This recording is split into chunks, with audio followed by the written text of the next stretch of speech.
Poderes psíquicos y psicología experimental. Caballeros y damas, me dirijo a ustedes esta noche con el propósito de hablar sobre poderes psíquicos, es decir, sobre psicología experimental llevada a la práctica. Empezaremos por hacer un análisis, somero, sobre lo que es ciertamente el mundo físico en que vivimos.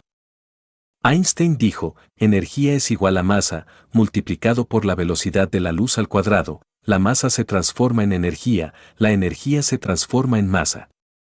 Incuestionablemente, el mundo tridimensional de Euclides se encierra dentro de esta fórmula básica de Einstein. Sin embargo, más allá de esta fórmula existe algo, quiero referirme, en forma enfática, a la cuarta coordenada, a la cuarta vertical. Vemos esta mesa, que es larga, ancha y alta, he ahí las tres dimensiones, pero, cuánto hace que fue construida esta mesa, cuánto tiempo, he ahí la cuarta vertical, así pues, la cuarta vertical es el tiempo.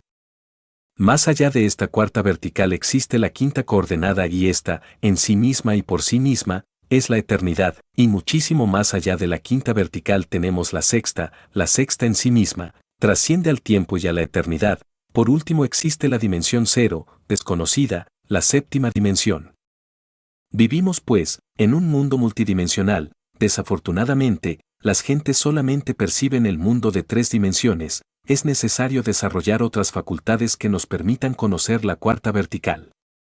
Afortunadamente, en la anatomía oculta del ser humano se encuentran, en estado latente, los sentidos que, convenientemente desarrollados en forma científica, pueden darnos acceso no solamente a la cuarta vertical, sino a las dimensiones quinta, sexta y séptima. Obviamente, en la espina dorsal de los seres humanos se hallan en estado latente divinales poderes. Empezaremos por examinar el centro coxígeo. En el coxis existe un poder magnético especial, un chakra, hablando al estilo oriental. Dentro de tal centro subyace un poder eléctrico formidable. Quiero referirme, en forma enfática, a Devi Kundalini Sakti, a la serpiente ígnea de nuestros mágicos poderes. Los indostanes dicen que esa serpiente está encerrada dentro del chakra coxígeo, que allí se encuentra enroscada, afirman, con 3 vueltas y media. Nosotros tenemos poderes latentes y uno de ellos es, precisamente, el de la Kundalini. Algunas escuelas temen el despertar del Kundalini, es un poder explosivo, maravilloso. Quien logre despertar la serpiente ígnea de nuestros mágicos poderes, puede salirse de dentro de una caja herméticamente sellada. Quien logre despertar ese poder ígneo, flamígero, puede caminar sobre las aguas sin hundirse, volar por los aires como lo hicieron muchos ascetas místicos, tanto en el oriente como en el occidente del mundo. Hay que despertar ese poder ígneo, flamígero, que subyace, como ya dije, dentro de un centro magnético en el coxis. En el Apocalipsis de San Juan, a ese centro magnético coxígeo se le denomina Iglesia de Efeso. Despertar, poner en actividad tal centro flamígero, es algo grandioso. Quien lo despierte, adquirirá poder sobre el elemento tierra, podrá, con su voluntad, hacer caer una roca, podrá, con su voluntad, dominar los terremotos, etc. El segundo poder flamígero, latente en la espina dorsal del hombre, se halla ubicado a la altura de la próstata. En el Apocalipsis de San Juan, a dicho centro se le denomina Iglesia de Esmirna. Bien saben los ascetas místicos que con el despertar de esa maravillosa facultad, se adquiere poder sobre las aguas. Entonces podremos dominar las tempestades del océano o desatarlas a voluntad. El tercer poder, existente en la espina dorsal del hombre, se halla ubicado exactamente a la altura del plexo solar, es decir, a la altura del ombligo. En el Apocalipsis de San Juan, a tal centro se le denomina, esotéricamente, Iglesia de Pérgamo. Poner en actividad tal poder flamígero, equivale a adquirir la potestad de dominar el fuego. Los yogis indostánicos que han despertado tan maravilloso poder, pueden ordenar a los volcanes en erupción que cesen en su actividad y ellos obedecerán. El asceta que ha conseguido el despertar de ese centro umbilical, puede manejar las potencias de la vida universal, puede enterrarse vivo durante meses enteros, y cuando alguien le saque, hallará que no ha recibido daño de ninguna especie. En el plexo solar, en la región umbilical, está también el centro telepático. Ese centro telepático, ciertamente, pertenece a las funciones de la Iglesia de Pérgamo. El cuarto poder, existente en la espina dorsal, se halla exactamente situado a la altura del corazón. en el Apocalipsis de San Juan, a ese centro se le denomina la iglesia de Tiatira. Quien logre despertar ese maravilloso poder flamígero del corazón, realizará prodigios. Despertar ese centro es indispensable, porque con ese centro adquirimos facultades tales como el desdoblamiento astral, los estados jiñas, etc. Mucho habla don Mario Rosso de Luna, en sus distintas obras, sobre los estados de jiñas y es necesario que revisemos, aunque sea en forma somera, esta cuestión jiñas. Quiero que ustedes sepan, en nombre de la verdad, que no solo aquí en este mundo de 3 dimensiones existe humanidad, ciertamente, existe en la cuarta vertical, determinada raza humana, gente que no salió del paraíso terrenal, gente que aún viven en el Edén, personas de carne y hueso como nosotros, pero que no se han degenerado como nosotros.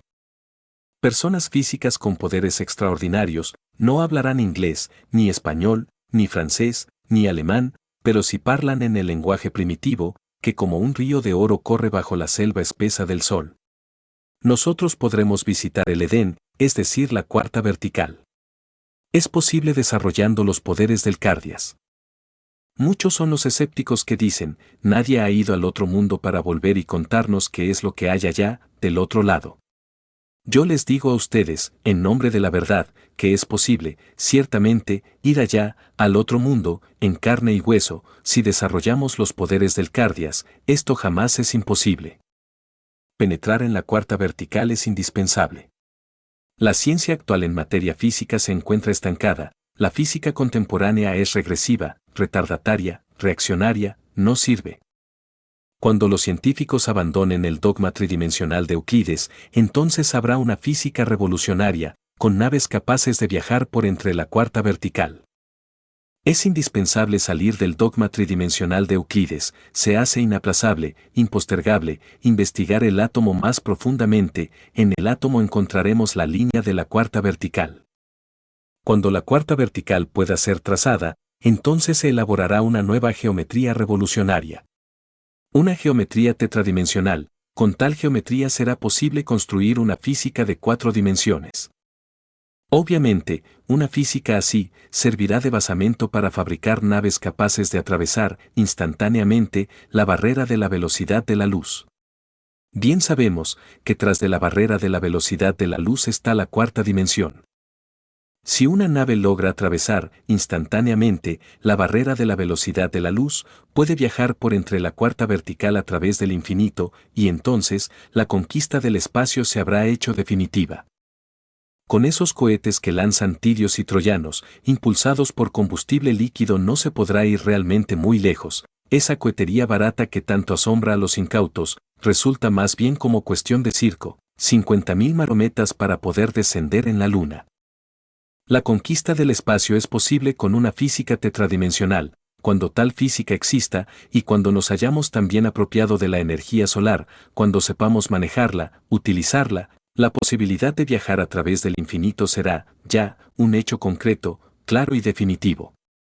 Naves viajando por entre la cuarta vertical, e impulsadas por energía solar, ahí las naves del superhombre, ahí las naves que verdaderamente pueden viajar a través del espacio estrellado, de galaxia en galaxia. Desgraciadamente, la física contemporánea continúa estancada, se hace necesario romper, de una vez y para siempre, el dogma tridimensional de Euclides. Nosotros tenemos procedimientos íntimos, particulares, para meter el cuerpo físico dentro de la cuarta coordenada. Si estudiamos cuidadosamente a los sabios orientales, veremos que ellos sí saben meter el vehículo de carne y hueso dentro de la cuarta dimensión. Decía una sabia oriental que practicando un samyama sobre el cuerpo físico, este se vuelve como de algodón y puede caminar sobre las aguas, volar por los aires, atravesar una montaña de lado a lado, o caminar sobre carbones encendidos sin recibir daño alguno. Un samyama tiene 3 partes: primera, concentración; segunda, meditación; tercera, éxtasis. Si nos concentramos primero en el cuerpo físico y después meditamos en el mismo, en sus células, en sus moléculas, en la construcción de sus átomos, etc. Y por último llegamos a la adoración, al éxtasis, entonces el cuerpo físico penetrará dentro de la cuarta dimensión y podrá viajar a través de ese mundo de la cuarta vertical, podrá encontrar también, en esa región, a otra humanidad que vive al lado de la nuestra, y que come, y que duerme, y que vive, pero que no sufre como estamos sufriendo todos nosotros. Existen distintos procedimientos para meter el cuerpo físico dentro de la cuarta vertical. Entre la sabiduría antigua se menciona a Harpócrates.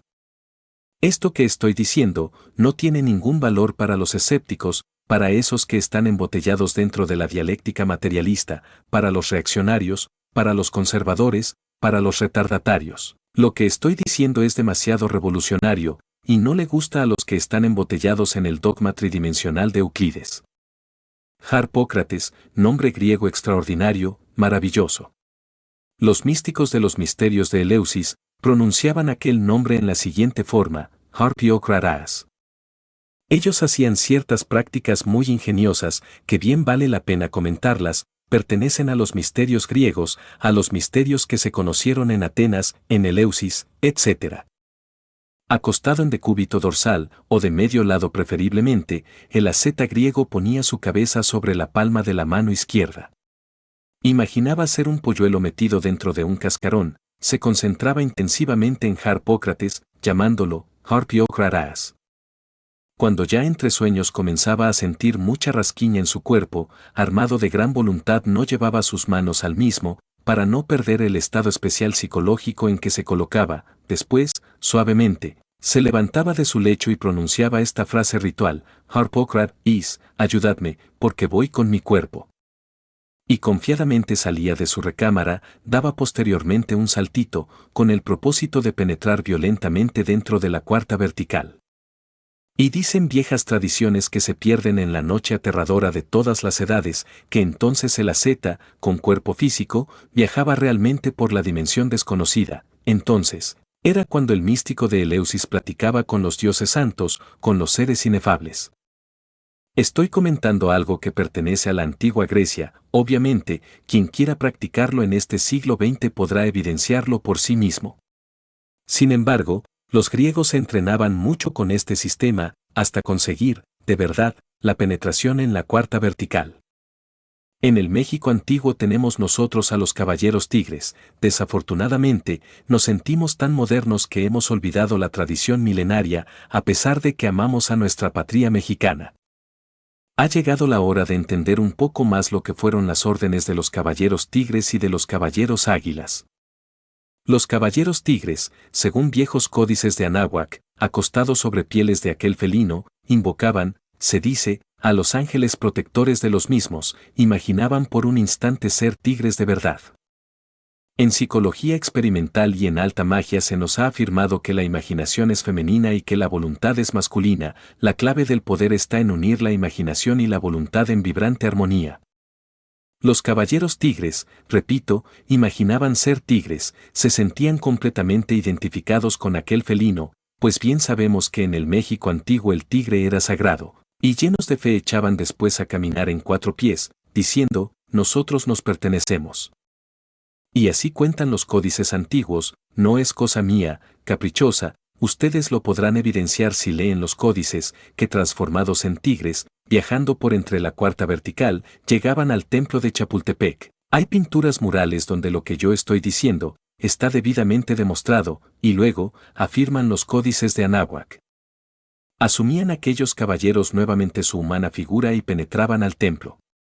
Realmente, en Chapultepec, México, tenemos nosotros un templo de Giñas, un templo ubicado en la cuarta dimensión. Yo conozco ese templo, soy miembro activo de ese templo, no estoy afirmando lo que no haya experimentado por mí mismo. Es un templo formidable, maravilloso, sus columnas, sus muros, son de oro puro de la mejor calidad, allí se cultiva en secreto la doctrina de los nahuas. No soy el único miembro activo de tal templo, hay otros caballeros, como yo, que pertenecen al mismo, y también algunas damas de la Sociedad de México pertenecen a tal templo. Así, pues, el templo de Chapultepec existe. Que se rían de nosotros, que se burlan los escépticos, que no creen. ¿Qué importa a la ciencia y qué a nosotros? Escrito está que el que ríe de lo que desconoce, está en el camino de ser idiota. Así pues, viajar con cuerpo físico dentro de la cuarta dimensión es posible, pero hay que abandonar el asqueante escepticismo que desde el siglo XVIII está corroyendo la mente de esta humanidad degenerada y perversa.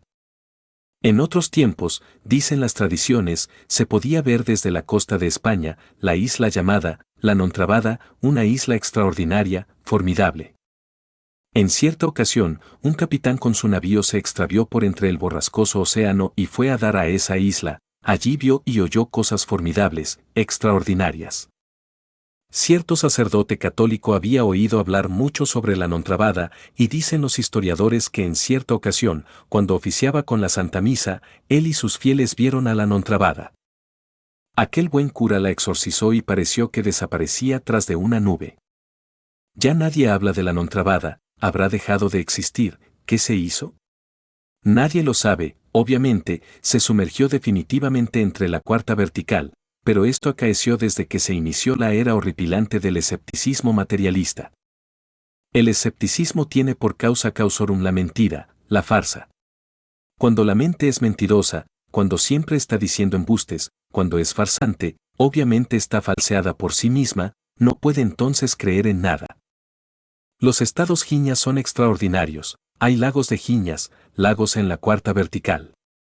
Me han contado un caso extraordinario, maravilloso, hay un pueblo en Honduras, me han dicho, yo no lo conozco, donde en determinada fecha exacta, llueven peces del cielo y las gentes corren a recogerlos en platos, en bandejas, en charolas de toda especie. En canastos, los peces que caen, aquel lugar está lejos del mar, ¿por qué caen allí? ¿De dónde salen? Obviamente de la cuarta vertical. Así pues, que la cuarta vertical es una tremenda realidad, desgraciadamente, son muchos los que niegan estas realidades, son muchos los topos del intelecto que se burlan de estas cosas. Para la crisálida la hoja en que está viviendo es todo, mas no sospecha la crisálida que esa hoja no es más que una de las tantas hojas del árbol de la vida. Así es el hombre intelectual, cree que este mundo tridimensional de Euclides es todo, mas no se da cuenta de que este mundo de 3 dimensiones es uno de los tantos mundos del árbol de la vida. Yo también he experimentado con la ciencia giñas, siguiendo los procedimientos indicados, trabajé con Harpócrates. No está de más decir en forma enfática, y aunque las gentes se burlen de mí, que luché mucho para aprender a meter el cuerpo físico dentro de la cuarta dimensión, pero que lo logré.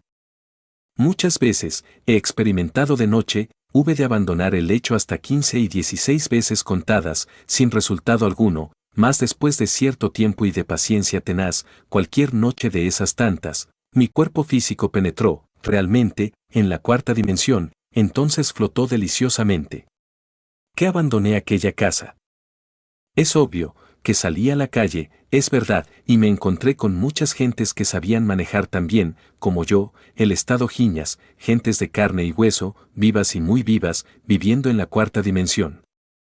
Que viajé a través del borrascoso océano, no lo niego, y no sentí temor alguno, aunque bien sabía que si por un instante me saliera de ese mundo de 4 dimensiones, de esa cuarta coordenada caería, de hecho, entre las olas del enfurecido mar y perecería. Pero no tuve temor y viajé por las tierras de Europa con el cuerpo dentro de la cuarta vertical, y llegué a donde tenía que llegar, a cierto lugar en el cual tenía interés. Y pude regresar después de todo al punto de partida original, sin recibir daño alguno. Tengo el valor de declararlo, no me importan las burlas porque no tengo temor. ¿Qué me podría suceder si estuviéramos en la época de la Inquisición? Cuando mucho me quemarían vivo, por brujo, en esta época, afortunadamente, no estamos en la Inquisición, lo más que puedo recibir serían sarcasmos, ironías, etc. Pero nada más, y esas ni siquiera me hacen cosquillas en los pies. Así pues, la realidad giñas existe, si ustedes quieren comprobarlo, hagan la prueba en sí mismos, en su propio pellejo, digo, hagan la prueba en sí mismos, porque yo no soy conejillo de Indias, no soy conejo de laboratorio. Ustedes quisieran que yo la hiciera aquí, delante de ustedes, y yo les respondería, no soy conejo de laboratorio, experimenten en su propio pellejo. Además, de nada serviría que yo metiera el cuerpo dentro de la cuarta vertical, aquí delante de ustedes, tampoco lo creerían, porque al escéptico no lo convence nadie, lo más que dirían es que yo los habría hipnotizado, y eso es todo. ¿Creerían? No. Le estaría patinando el coco, me dirían. Así pues, que esto es para experimentar en su propio pellejo. Obviamente, los santos de los tiempos antiguos levitaban. ¿Quién podría negar que San Francisco de Asís, aquel místico cristiano, levitaba? Muchas veces su discípulo más amado iba a llevarle la comida, y el santo estaba a tal altura del suelo, que, obviamente, el discípulo no podía darle de comer. Y cuentan las historias que San Francisco se alejaba entonces por entre un bosque lleno de hayas y que flotando desaparecía en la dimensión desconocida. Felipe, está escrito que flotaba en la atmósfera. Felipe, el discípulo del Cristo, también caminaba sobre las aguas, aparecía y desaparecía a voluntad. El Evangelio de Felipe es ese: Felipe sabe ayudar a quienes lo invocan. Cuando Gautama, el Buda Sakyamuni, abandonó el cuerpo físico para sumergirse en el nirvana, dicen las tradiciones que sus discípulos fueron sometidos a pruebas por las multitudes, y que cada uno de ellos debía, de acuerdo con cierto consejo examinador, atravesar de lado a lado una roca. Todos así lo hicieron, menos uno, Ananda, su discípulo más amado. El pobre no podía. Cuando intentaba atravesar la roca, se rompía la frente miserablemente y sangraba, mas al fin, lleno de una fe espantosa, practicó un samyama sobre su cuerpo físico, se concentró en él, meditó en él, entró en éxtasis, se desesperó. Y por último atravesó la roca de lado a lado. Así pues, esto tiene documentación. ¿No dicen que Pedro fue sacado de la cárcel por un ángel? Obviamente, aquel ángel ayudó a Pedro a entrar en la cuarta vertical, y así pudo abandonar la cárcel en vísperas ya de su ejecución, pues estaba condenado a muerte. Desarrollando los poderes del cardias, los poderes del corazón, todo esto es posible. Continuando pues, con este análisis de los centros magnéticos de la espina dorsal, llegamos a la altura de la glándula tiroides. Bien sabemos que ésta secreta el yodo biológico, tan necesario para el organismo humano.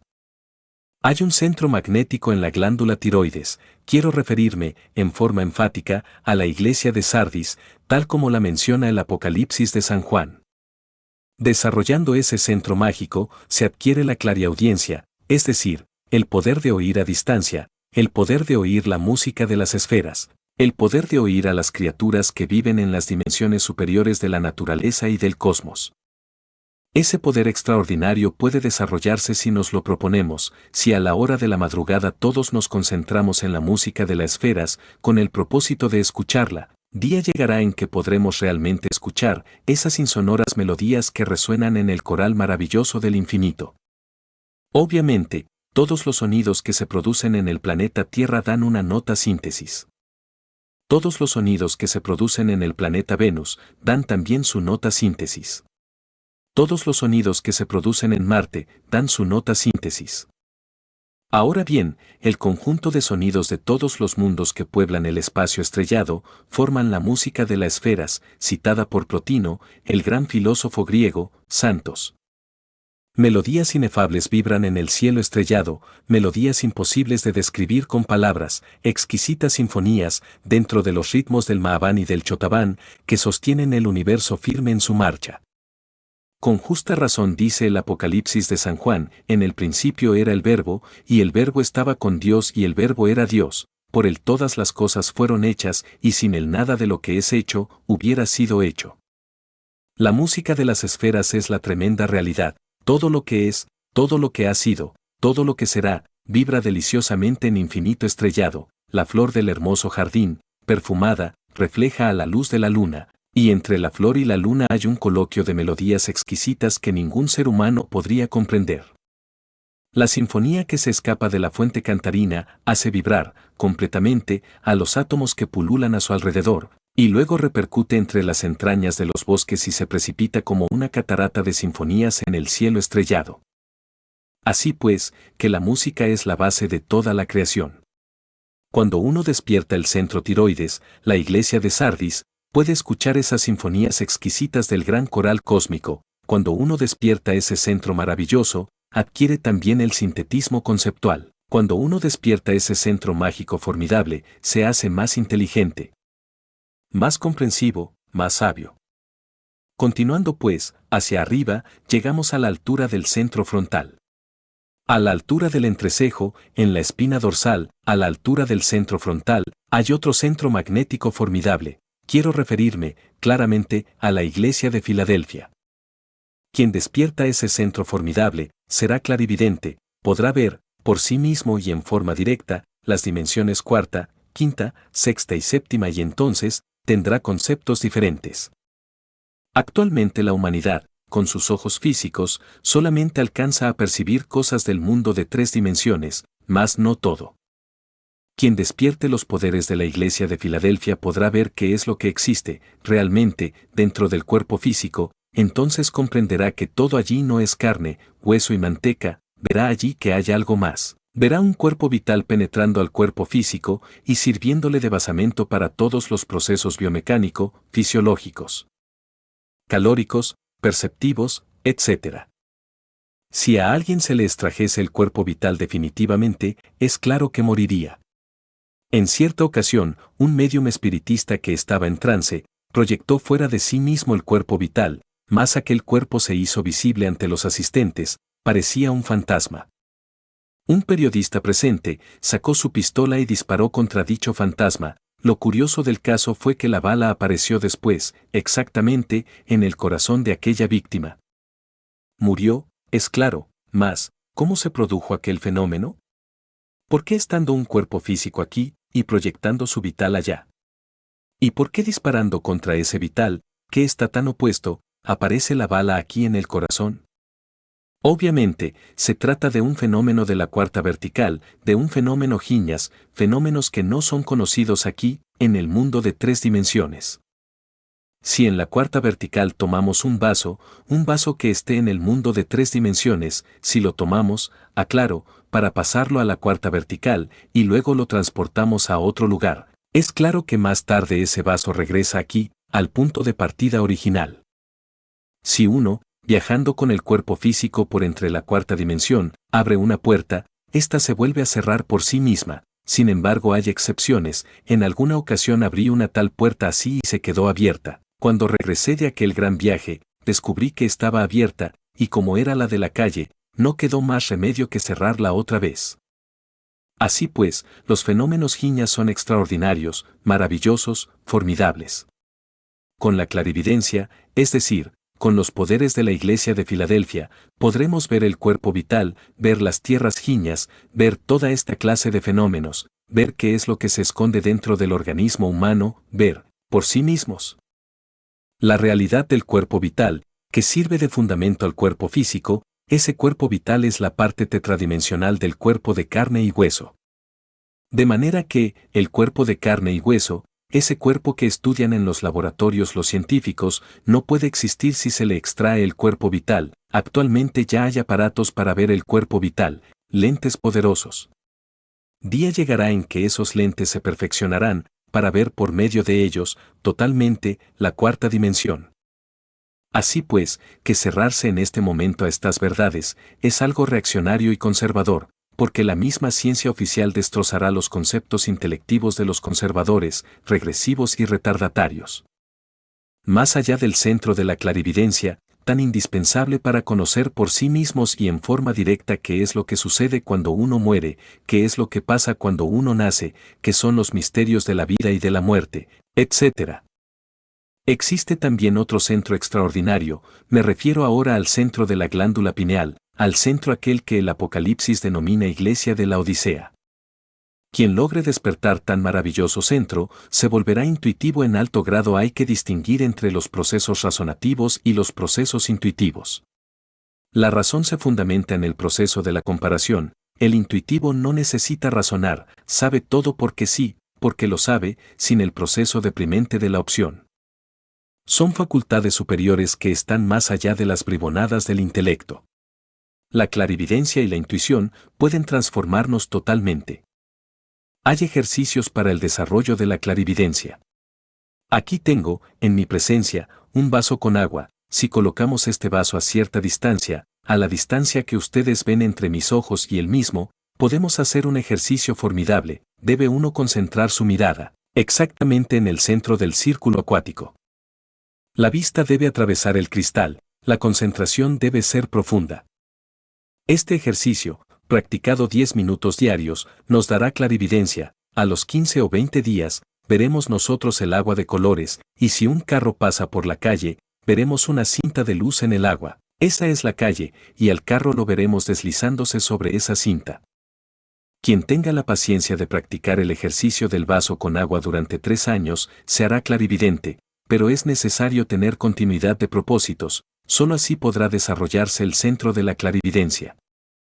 Con el microscopio podemos nosotros ver los microbios, los átomos, pero la clarividencia va más allá del microscopio, con ella podemos ver la cuarta vertical, y la quinta, y la sexta y la séptima, con ella podremos conocer directamente eso que las gentes llaman el más allá, con ella podemos ver a los seres inefables.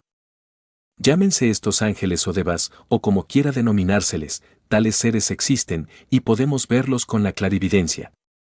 Estoy hablando de poderes psíquicos, de psicología experimental, revolucionaria y trascendente. A eso he venido esta noche, he venido a platicar con ustedes, porque quiero que ustedes se eleven al estado del superhombre. Ha llegado la hora de luchar de verdad por una transformación radical. Dentro de nosotros existen, en estado latente, poderes formidables, pero es necesario despertarlos, para salir de este estado de debilidad en que nos encontramos. Hoy por hoy somos víctimas de las circunstancias, no sabemos dirigir circunstancias, somos víctimas y nada más que eso, víctimas. Necesitamos transformarnos totalmente, apelar a nuestros poderes psíquicos, los tenemos, sería lástima que continuáramos así como vamos, esto sería tan absurdo como aquel que sabiendo que existe un tesoro bajo tierra, estando seguro de sí mismo, no lo sacara jamás. Dentro de nosotros existen tesoros inagotables. Prosiguiendo pues con este análisis de poderes, he de decirles que el principal de todos, está precisamente en la iglesia de Efeso, allí está la serpiente ígnea de nuestros mágicos poderes. La civilización de la Gran Tenochtitlán, la civilización de los mayas, se basa en la serpiente, las antiguas culturas de nuestro querido México prehispánico son serpentinas. La serpiente ígnea de nuestros mágicos poderes, puede despertar, poner en plena actividad estos centros de la espina dorsal para llevarlos, de verdad, a un cambio radical. Lo importante para conseguir el despertar de este fuego flamígero, de esta serpiente ígnea de nuestros mágicos poderes, consiste en saber transmutar y sublimar la energía creadora. Para el fornicario, para el adúltero, no hay poderes que valgan, los fornicarios pierden la energía creadora, los adúlteros profanan lo más sagrado que tenemos sobre la faz de la tierra, que es el santuario del alma. Quien aprende a vivir en honor de castidad, quien sabe marchar por la senda de la verdadera santidad, puede convertirse de verdad en un superhombre, en una potestad con poderes sobre el fuego, sobre los aires, sobre las aguas y sobre la tierra. He dicho.